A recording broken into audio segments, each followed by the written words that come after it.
Time check, 2:47 AM. Matutulog na sana ako kaso hindi ko malabanan ng aking gutom. Maalala ko, alas 2 kahapon pa pala yung aking proper meal. Wala din akong dinner kasi nga nasa airport na ako noon, na-delay pa. So, pati na tinapay lang ako that time. Kaya pagdating ko dito sa bahay, pagkaligo, Diyos ko dahil, kalam na kalam ang aking sikmura. Sabi ko, sige kakain na, magluluto na ako. Ito na nga, habang hinihintay kong maluto ang aking pagkain, early breakfast, kasi nga 2:49 na rin ng umaga, may ikukwento lang akong nangyaring kababalaghan sa Thailand Airport habang hinihintay namin ang aming delayed flight. Mga 7 PM yun. Nasa gate kami, syempre sarado pa yung gate, nakaupo kami lahat. Actually, sila muna yung nakaupo. Yung mga kasama ko sa flight, sila muna. So may bakante doon, pero may nakalagay na laptop, libro, at saka ganito. Boarding ticket, nakalagay sa upuan. Tapos yung may-ari, busy, nagla-laptop ulit sa isa niyang laptop, nagwo-work. Sabi ko, excuse me, can I please sit? Sabi niya, yeah, sure. Di binuhat niya yung mga gamit niya. Kitang-kita ko nakadikit yung boarding ticket. Pagkaupo ko, maalala ko, hindi ko pa pala na-fill upan itong water bottle. Kasi nga, pagpasok mo sa airport, bago ka pumasok sa immigration, tatanggalin mo ang laman nito. Or kaya itatapon mo ang botelya kung ayaw mo nang magdala sa loob. Pero since wala akong dalang personal water bottle, tinanggal ko lang yung laman tapos finil upan ko sa loob. So sabi ko, oh, I forgot to fill up my water. Sabi niya, it's okay, leave your luggage here. I can give an eye on it. Sabi niya. E di, nasa gate 8 kami, all the way, bumalik ako sa gate 1. Ang layo nun, bongga. Pagbalik ko, pagkaupo ko, naghanap na siya ng boarding ticket niya. Nawawala yung boarding ticket.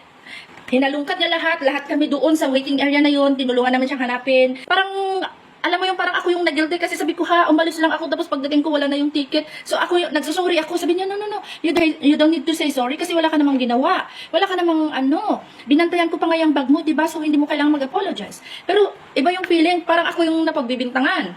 Hanap namin lahat, as in wala. Pati wallet niya, pati bag niya, binuklat-buklat yung mga libro, yung mga laptop, kung ano-ano man mga dala niya, as in wala. To sabi ng isang in-check. Sabi niya, di ba yung kanina, yung boarding ticket mo, nakalagay sa packet mo na ganyan? Yeah. Yung passport niya, naandun pa rin. Pero yung boarding ticket, wala. Di ba sa upuan, may barricade yan na salamin. Dumungaw kami na ganyan, lahat kami. Sabi ng in-check, what's that paper over there? Isn't that your ticket? As in, hindi namin maabot. Paano nakalipad doon? Eh, yung aircon sa airport, hindi naman mahangin. So, lahat kami nag-wonder, lahat kami nagtaka, paano? Eh, nakaganon daw. Nakasukbit na ganyan sa passport niya. So, paano lumipad yung boarding ticket sa hamba ng barikadang salamin? Diba? Yung bali pader na salamin sa hamba niya. Sa hamba niya na ganyan. Nandun nakadungo kami na ganyan. Sabi, nandun yung boarding ticket mo. Tapos, hindi na nga niya nakuha kasi wala kaming panungkit. As in, mahuhulog kami sa first floor, nasa second floor kami. Wala kaming panungkit. So, at sabi niya na lang sa mga nag-ooperate doon na ganito nangyari. Buti na lang, God is good. Binigyan siya ulit ng panibagong boarding ticket. Alam mo yun, yung na-delayed ka na nga ng 2 oras, tapos ganun pa yung kababalaghang nangyari na walang hangin, nakasukbit naman sa my passport. Paano? Napunta sa may hamba. So, sabi ko, maybe there's a ghost. Nagganon ko siya. Tapos sabi niya, I don't wanna think about it anymore. We are in a bad luck already during the delay and all that, so I don't wanna think anymore. Ang mahalaga makarating tayo ng safe sa Singapore. Yun ang sabi niya.